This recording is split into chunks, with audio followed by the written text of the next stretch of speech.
Action. Right, see. I do have a problem with the full face covering. I think it is the absolute antithesis of cohesive behaviour. I think it's saying, I don't want to talk to you, don't come near me, whatever should wear it. I think that there are certain obvious common sense situations where you need to see people's faces stream. Caroline, you say you want to build 200,000 houses. You've said that on one occasion before. With a £2 billion loan, that means you think that each cost of each house is 10 grand. I mean, that's Natalie Bennett territory. No. People, there is no such thing as an affordable home. This is kind of platitudinous talk. The fact of the matter is, London's population is growing at the rate of 1 million a decade, and anyone who thinks that the housing crisis is not linked to that kind of uncontrolled migration is in denial, which includes all four candidates here. So you don't have a... It is as simple as this. It is about numbers, right? We need people who have the skills, whether it's in our NHS or whether it's in our tech city. We need them from places like Southeast Asia. That's where we need them from. At the moment, they have to go... So we don't need skilled people from France or Germany or Italy or Spain at the moment, or Portugal? The people coming in from the EU are allowed to come in whatever they have. What if they have no skills at all? And they're putting pressure on wages, they're putting pressure on jobs.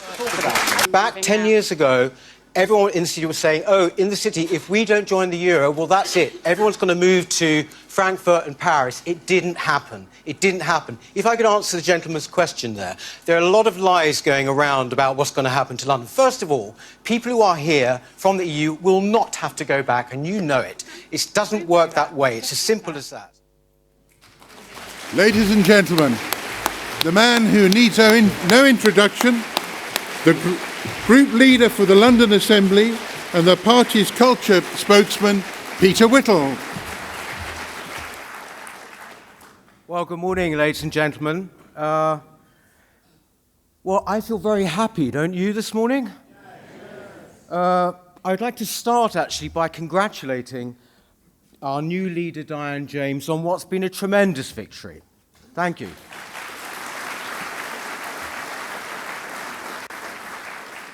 And I feel, and I think that the feeling of the conference as of yesterday, is that we have a very exciting future ahead of us. And I'm very pleased to say that that future now includes our party in the heart of London's government. Now, both David and I are thrilled to have been elected London Assembly members in May. That's the first UKIP members for 12 years. Now, David is here. David, stand up. Take a bow. David.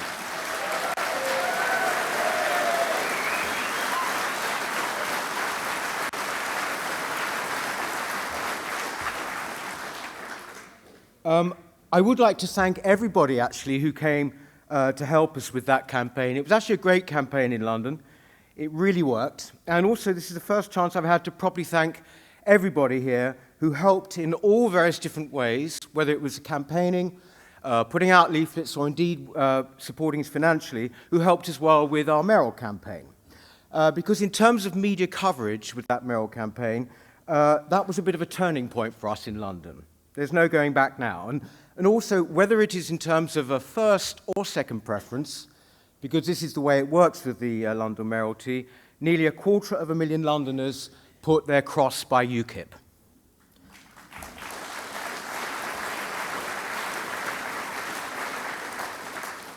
So we have a great foundation going forward in London. The London Assembly is an odd place, It's very hard when people ask us what we do to actually explain what we have in terms of real power. In fact, probably we have the least actual power than any assembly around the country. But we do have the ability, and this is crucial, to hold the mayor to account for his pronouncements and for his actions. And also, we have a brilliant platform, just as Nigel and Nathan had in the European Parliament, to put forward our views to an audience. And that is absolutely crucial. And I would say one thing as well, because, we are portrayed as being a certain type of party, not very diverse and all the rest of it by the media.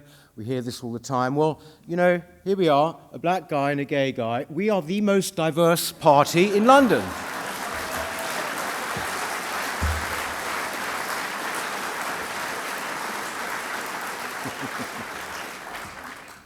Proportionately speaking, because there are only two of us, but there will be more.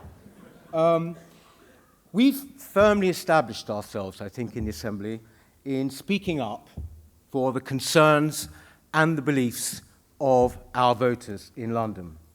First of all, for example, we have highlighted the horrors of FGM in London.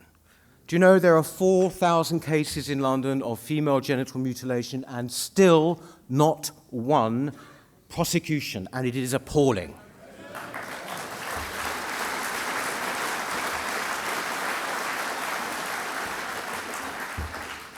And we've also spoken up for our beleaguered but brilliant black cab trade. This is a trade which defines London. It defines London, and it is now under serious threat of extinction. And we should remember, you know, and it's not just a political thing, but not just would London not be London without those black cabs. Many of those people who drive those black cabs, 25,000 of them, vote for us.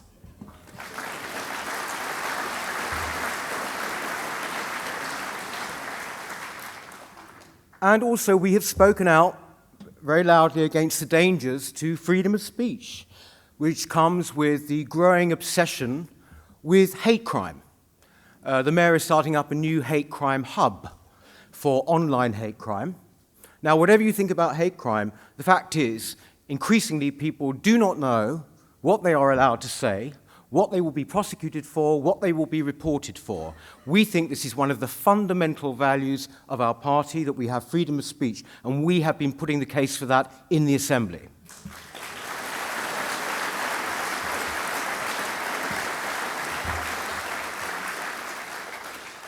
And of course, we continue to represent the concerns and values of all those Londoners who voted for Brexit. Now, contrary to what you might think and what the media tells you, over 40% of Londoners voted to leave the EU. 40%. And that is in what is often thought of as being a kind of island of complete and utter Europhilia in the middle of our country. Not the case. But, you know, when David and I walked in to City Hall on that Monday after that historic vote, we were on a high, you know, we were on an absolute high, but we were met with ranks of gloomy faces. Oh, it was great. It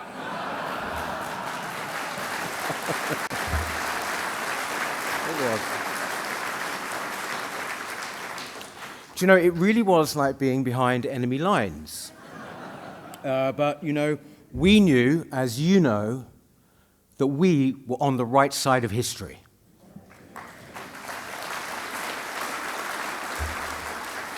And I can tell you now that we will not rest until that EU flag outside City Hall, which was put there by the EU-loving Mayor Sadiq Khan, is consigned to the rubbish bins around the back.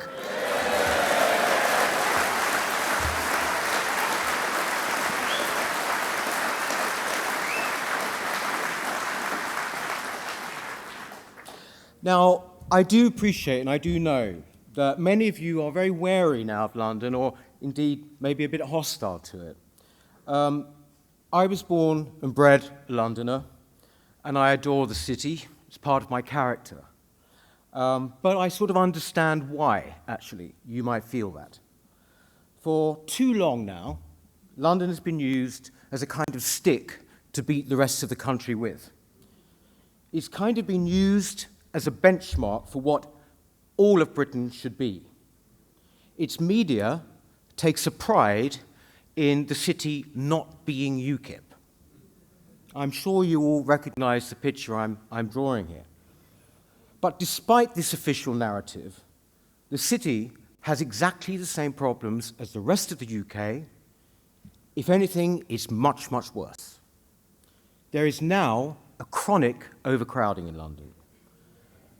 Unrestricted migration means that the population, as I said in that film, is rising by about 1 million a decade, and nobody seems to be opposing this except for us. No wonder the city has the UK's worst housing crisis. No wonder there is a huge pressure on health, education, and social services.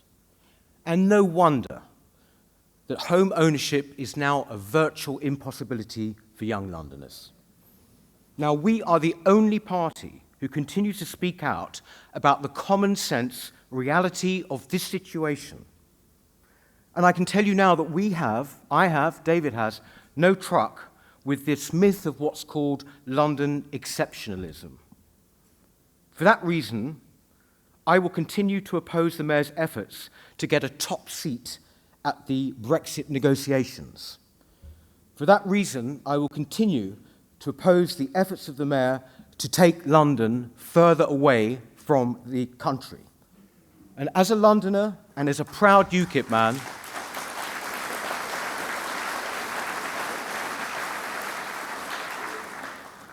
as a Londoner and as a proud UKIP man, I will never forget that London is not some island that requires special treatment, but is the capital of the whole country, the great United Kingdom.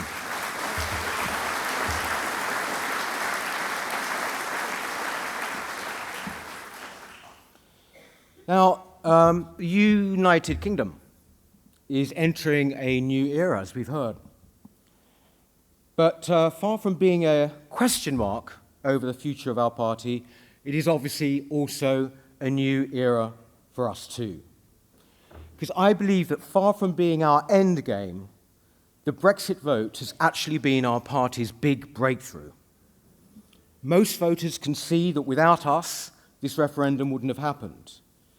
Furthermore, as has been pointed out, and again, the establishment does its very best, its very damnedest, to deny or disguise this, our party shapes the political agenda. We've had Brexit, we've had the argument about controlled migration, and indeed the reintroduction of grammar schools. The issues dominating public discussion and indeed policy all come from us, and I fairly anticipate that foreign aid will be next.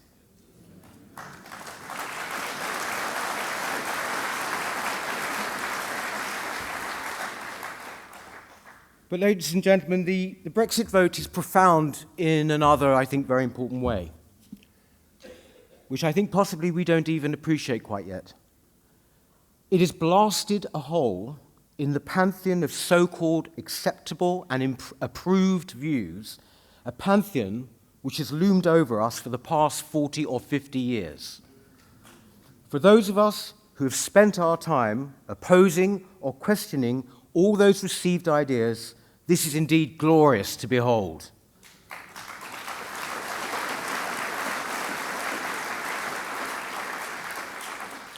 But for those whose intellectual or social or economic lives depend on maintaining the status quo, that vote has delivered an earthquake from which they are still reeling.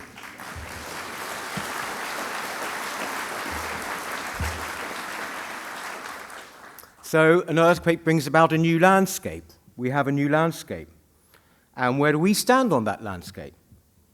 Well, much of the biggest support for Brexit was in the Midlands and the North from working-class voters who would never dream of voting Tory. Hard though it may be for the metropolitan bubble, and indeed many Tories, to comprehend, it is a fact that these people, despite having little or nothing economically, have a strong attachment to their country and a broader cultural sense of self and a concern about the fate of both.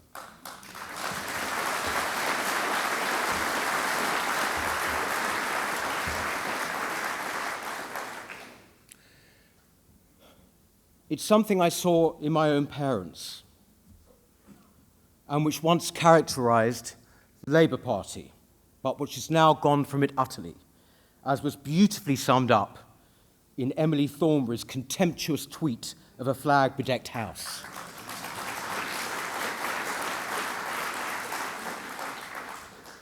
The people I'm talking about, they're patriotic but with a strong sense of social and economic fairness. Now, It is not merely a political opportunity in an opportunistic sense, but, I believe, a positive duty for us in UKIP to speak for these people.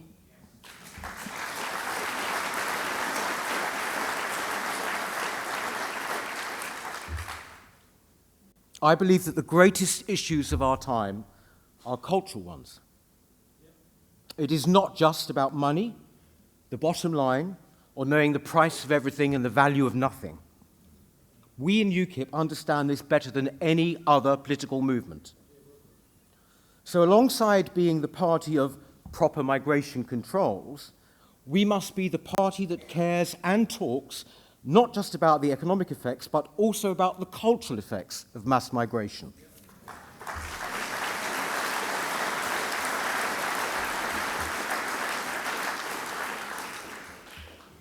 We must be the party that speaks up about the threat we face from radical Islamism from without and within.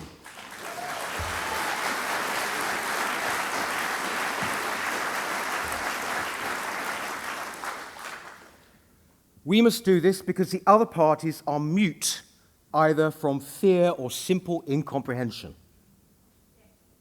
We must be the party that fights the ever-encroaching encroachments on freedom of speech which have come about from an entrenched but misplaced cultural sensitivity.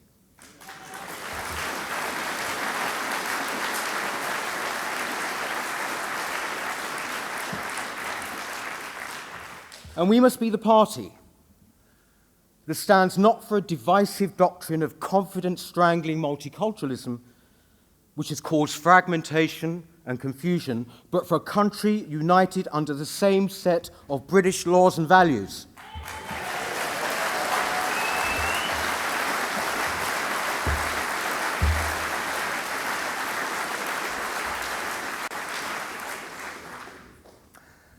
Ladies and gentlemen, above all else, and this is a huge task, UKIP must be the party which fights to change the culture of national self-loathing and self-debasement which underpins so many of those issues and which has been far too long part of the orthodoxy of this country.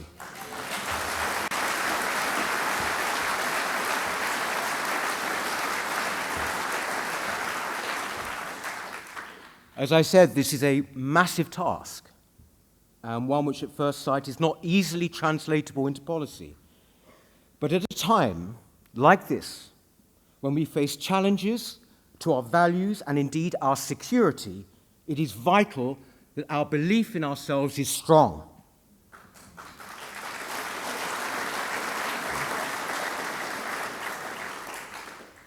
At the moment, the anger and frustration felt by many Britons comes from a sense, and quite rightly, that those who set the tone of our national life, who are responsible for our safety, and indeed who seek to govern us, are indifferent, conflicted, or hostile.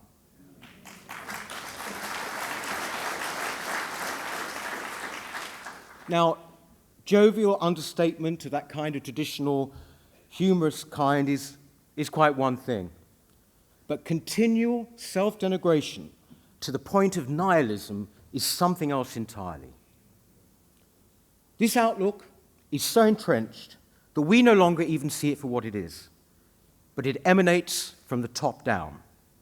So, ladies and gentlemen, this attitude, as we know, is not one shared by millions and millions of ordinary Britons. UKIP must be their party. Thank you.